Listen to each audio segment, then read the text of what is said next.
Today I'm going to show one of the best foreplay mini schemes in Madden 25. What is going on, everyone, and welcome back to the channel. So let's just hop right into this video here. We got a foreplay mini scheme in the Broncos playbook, so I'm going to be using the Broncos team in today's video, and obviously their playbook is very essential here. I have 4 specific plays picked out that I think are the absolute best to run in Madden 25. And to start off, we have a empty base flex formation here. It's going to be specifically red zone up, as you guys can see at the very right there, that right play with the Y right there. So we're going to be choosing that one, and then we'll just choose, a pretty basic defense here. Maybe we'll go cover man, because this is more of a man beater play. I mean, this can beat zone, I think, but also this is a great man beater play. All you're going to want to do is put B on a streak. That's the only adjustment you're really going to want to do. You can put Y on a streak as well, but primarily put B on a streak, and your primary read is actually going to be A, the tight end right there. That is going to be your #1 read. Now, also, another great read is RB through the middle. Now, that does take a while to develop, but as you guys can see here, A looks like he will beat his man, and he will, and it's just absolutely amazing for a man beater, especially if you have players like George Kittle, Mark Andrews, even a Kyle Pitts, Evan Ingram, some of those like receiving threat tight ends, man, they can easily beat him off the ball. I mean, even my boy Adam Troutman here is beating the man off the ball. It's an easy like pop pass right there. You just get it out of the hands real quick. Goes for a lot of yards. So either you hit him very quickly, as you guys just saw there, or you can wait for the corner route to develop to see if he can maybe get some more plays right there, man. So this play is absolutely amazing. Again, you could look to throw to RB up the middle, but again, that route does take quite a while to develop, but it does pay off if it does develop and you have time in the pocket there. But mainly look out for A. Normally, most of the time, he is getting open, that tight end, on that route there. But moving on to our second play, back in the empty base flex here, 4 verticals, basically in the gun empty base flex. And this play, man, in the 5 wide, the 4 verticals, man, it is definitely one of my favorite plays, if not my favorite play to run in Madden. The only adjustment I would recommend is putting Y on the streak here. And you're going to see a huge mismatch right off the bat here. We have Cortland Sutton, our #1 target there, and then we do get a overthrow, unfortunately. But normally we're hitting those throws all the time. And you can see he's just beating that guy right there on defense just every single time practically. Normally he has at least 1 or 2 steps on him, and it is absolutely amazing. Now, the base play in its formation itself is honestly not too bad. You can easily hit the drag or wait for A, the tight end right there, to come across the middle, and he'll clear out some space, and it's an easy target there. But once again, man, even the drag is simply great for just picking up easy yards, because either the tight end is going to be taken away or the drag is going to be taken away on that formation there. And in this instance, we're throwing Y on the streak there where we made the adjustment, and that's what I'm talking about from earlier, man. It's such a great beater for easy yards. And this time, though, they left the tight end open. They focused more on the drag there, so it left our tight end very great for an easy reception across the middle of the defense there. Again, one of my favorite plays in the entire playbook there is Cortland Sutton fumbles. But we'll go ahead and move on to our next play here, which, I had to do it. I had to throw in a run play here. Now, this is going to be an outside handoff, but it's actually going to be our wide receiver end around lead, as you can see in the left corner there. And, we'll just maybe put on a basic defense once again here, man. I don't know, maybe just a coverage, cover 3, maybe just, cover 3 sky. We'll go ahead and put that on. A lot of the times, your defensive opponent is just not ready for this play. All you're going to do is let this play set up. Now, if the blitz is coming, you're probably going to regret running this play, but if it's not, this play is a game changer, as you guys will see. And it's especially game changing if you have a speedy gadget wide receiver like a Marvin Mims Jr., a Tyreek Hill, or one of the faster, smaller wide receivers. It's a great play to pick up some yards. Now, the unfortunate thing is that the defense, sometimes it doesn't get blocked properly. You are relying quite a bit on the blocking with this one, with the O-line and tight ends and such. So you're hoping to get that when you're actually playing the game here. But take a look at this, man. When it actually sets up nicely, look at those blocks and they're running downfield. And again, it does kind of matter what receiver you use in the spot to run the ball. Again, you don't really want a taller, lengthy, slower, receiver Obviously, you want a small, gadgety type, speedy wide receiver there. So Marvin Mims is great for that running play. But moving on, we're going to wing flex offset here. That one's going to be the mesh spot play right there. Now, there's plenty of mesh spots in the playbooks, all throughout Madden. Even in this Broncos playbook, there is multiple different mesh spot concepts. You're going to want to be looking for this specific one because there is a hidden trick to this play which makes it absolutely unstoppable. I actually made a whole entire video on it, one of the most overpowered plays Madden. Go check that video out if you want an in-depth look at this play. But all you're going to really want to do is block both your tight ends there, roll out immediately with your quarterback, and you have a couple options there. You can throw to wide, just like you saw there. You can actually take off with the quarterback, or you can hit your running back deep as well. This is basically a triple option play in itself here, and look at all that room to run with Bo Nix there.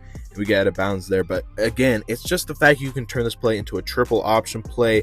I love that you can do it. Again, this play has such a variety of different concepts that you can use. And now I'm going to actually be switching up to the man coverage. That was zone coverage right there.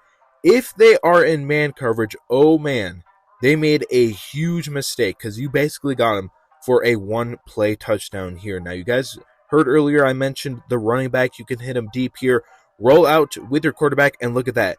Javonte Williams is free on that one. Now, Bo Nix, another overthrow there. Let's see if we can try and hit it this time in stride on the run here. But yeah, Nix on the run here, looking, has some time, lobs it up, and Javonte Williams has an easy touchdown.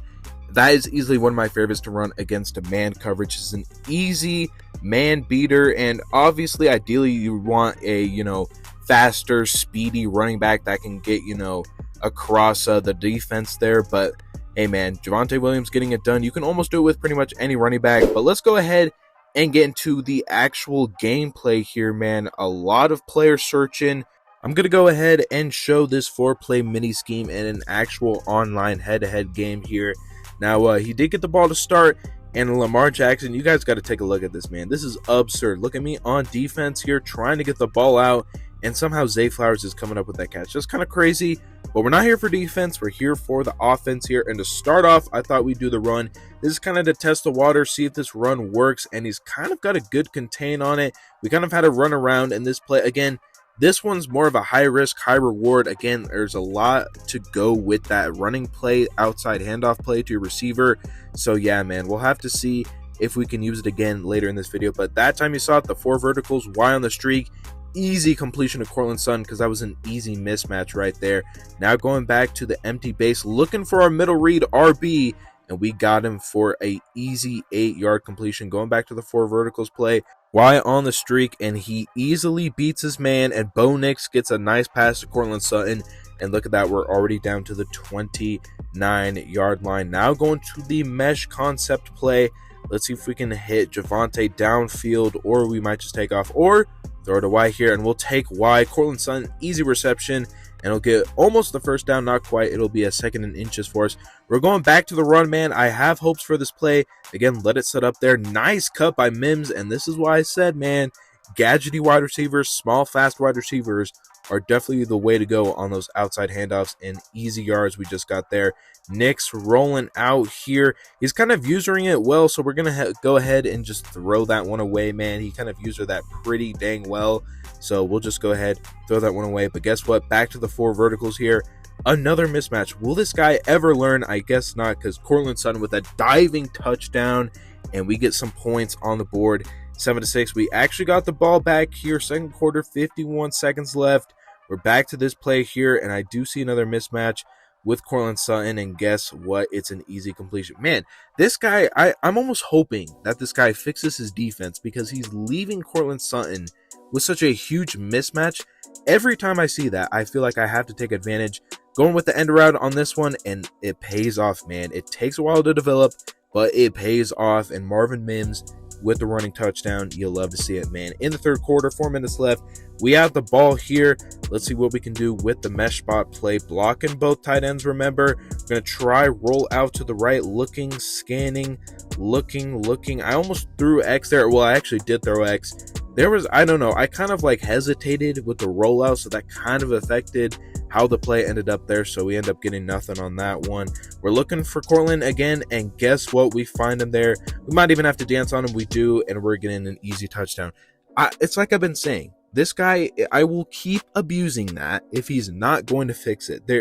He's not even trying to user it, which is crazy. But here is a more in-depth look at the end around with a bigger wide receiver. Again, it can work, but obviously if I had Marvin Mims there, I probably could have gotten a little bit more yards just because of his speed right there.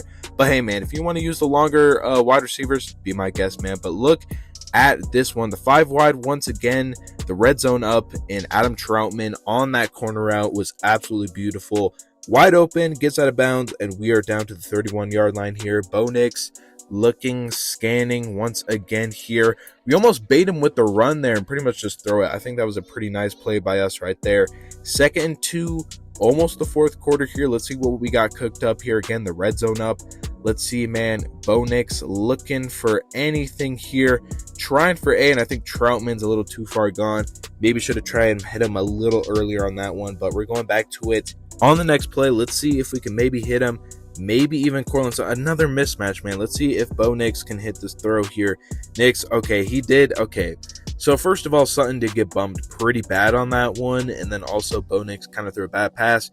I mean, I feel like that was another mismatch that we should have taken advantage, but the events just did not help us at all. So still 21-6 game in the 4th quarter, and guess what? Troutman over the middle of the field right there. Beautiful pass again, man. The 4 verticals empty set is just a beautiful play in itself in its base formation here. But this time we're going to be looking, Vele, maybe Troutman over the middle, or just take the drag, which we will this time. Cortland Sutton, again, easy yards, man. They got to focus on that tight end or the drag almost all the time. One of those 2 routes is going to be open, and it's a very simple play, just 2 reads, step back, drop, look at the both reads and see if it's there, and guess who's there? Cortland Sutton on the drag route across the middle of the field, man, and it is just too easy. This 4-play mini scheme has been absolutely crazy so far, and it looks like it's actually going to make our opponent quit in this one. 27-6 is going to be our final score, and there he goes, man, quitting out on us. You know what? Big shots to him, man. He hung with us for a while, so I guess I can appreciate that. But that is going to do it for the video. I hope you guys did enjoy this 4-play mini scheme. Let me know what you guys thought of the mini scheme, man. Again, are all of these plays going to work all 100% of the time? Not necessarily, but are they going to work most of the time? Yes, and again, they're very easy reads to do if you want a very simple mini scheme. So I hope you guys did enjoy this video. Make sure to leave a comment below if you guys did like this video and the mini scheme, of course. But other than that, thank you guys for watching. Make sure you guys like, subscribe, and share the video. But other than that, I will see you guys in the next one. Peace.